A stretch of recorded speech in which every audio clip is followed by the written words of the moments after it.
चलिए आज चलते हैं 18वीं सदी के दक्षिण भारत में। सोचिए एक ऐसा दौर जहां हवा में बारूद की महक थी, तोपों की गूंज थी और हर तरफ तलवारों की खनक। और इसी उथल-पुथल के बीच एक ऐसा शासक था जिसकी दहाड़ से मजबूत ब्रिटिश साम्राज्य तक कांप उठता था। अंग्रेजों के लिए तो वो कोई आम राजा नहीं था। नहीं, वो था मैसूर का शेर, एक ऐसा खूंखार दुश्मन जिसका नाम सुनते ही उनके दिलों में डर बैठ जाता था। लेकिन जैसा कि अक्सर होता है, कहानी का एक दूसरा पहलू भी है। उसी की अपनी प्रजा में बहुत से लोग थे जिनके लिए ये शेर एक जालिम तानाशाह से कम नहीं था। उन पर इल्जाम लगे हजारों हिंदुओं और ईसाइयों पर जुल्म ढाने के। तो फिर असली टीपू सुल्तान था कौन? एक हीरो या एक विलन? चलिए आज इसी गुत्थी को सुलझाने की कोशिश करते हैं। तो चलिए सबसे पहले कहानी के उस हिस्से को देखते हैं जो टीपू को एक हीरो के तौर पर पेश करता है। और इसकी शुरुआत जाहिर है उसकी परवरिश से होती है। टीपू की परवरिश महलों में कम और जंग के मैदानों में ज्यादा हुई। उनके पिता हैदर अली ने ये पक्का किया कि उसे सिर्फ किताबी ज्ञान न मिले, उसे तलवारबाजी, घुड़सवारी और तो और फ्रेंच सलाहकारों से जंग की मॉडर्न टेक्निक्स भी सिखाई गईं। मतलब उसे एक शासक के तौर पर तैयार किया जा रहा था। और इसका नतीजा? अरे नतीजा तो बहुत जल्द सामने आ गया। सोचिए, सिर्फ 16 साल की उम्र में उसने न सिर्फ लड़ाई में अंग्रेजों को हराया, बल्कि अपनी डिप्लोमेसी से हैदराबाद के निजाम तक को अपने पाले में कर लिया। ये उस जमाने में कोई छोटी मोटी बात नहीं थी। और फिर आता है टीपू का सीक्रेट वेपन, उसके मैसूर रॉकेट्स। देखिए, ये कोई मामूली पटाखे नहीं थे, ये लोहे के बने रॉकेट्स थे जो 2 किलोमीटर दूर तक जाकर दुश्मन को तबाह कर सकते थे। उस समय के हिसाब से ये एक रेवोल्यूशनरी टेक्नोलॉजी थी जिसने जंग का पूरा खेल ही पलट दिया। पोलीलूर की लड़ाई में तो इन रॉकेट्स ने कमाल ही कर दिया।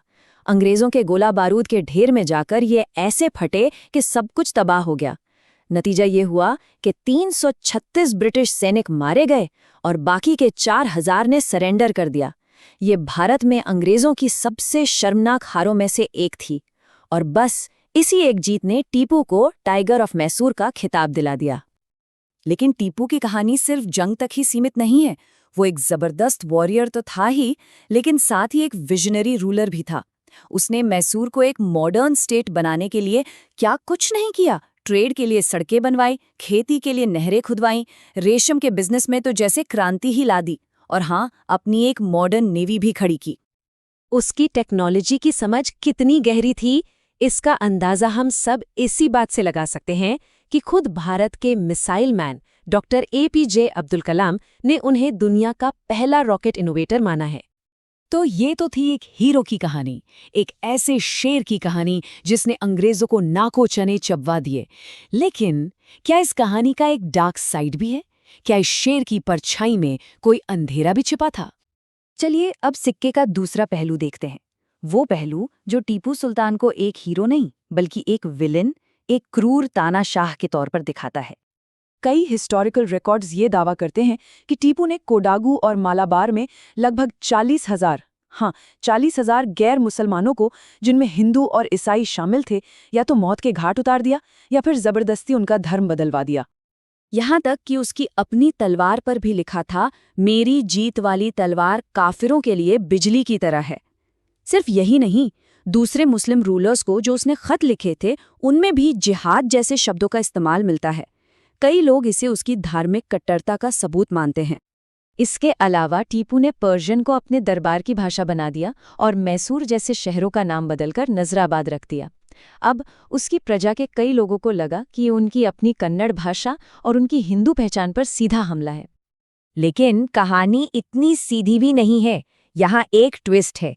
वही टीपू जिस पर इतने इल्जाम हैं, वो श्रीरंगपट्टनम के मशहूर श्री रंगनाथ स्वामी मंदिर जैसे कई हिंदू मंदिरों को काफी दान भी देता था।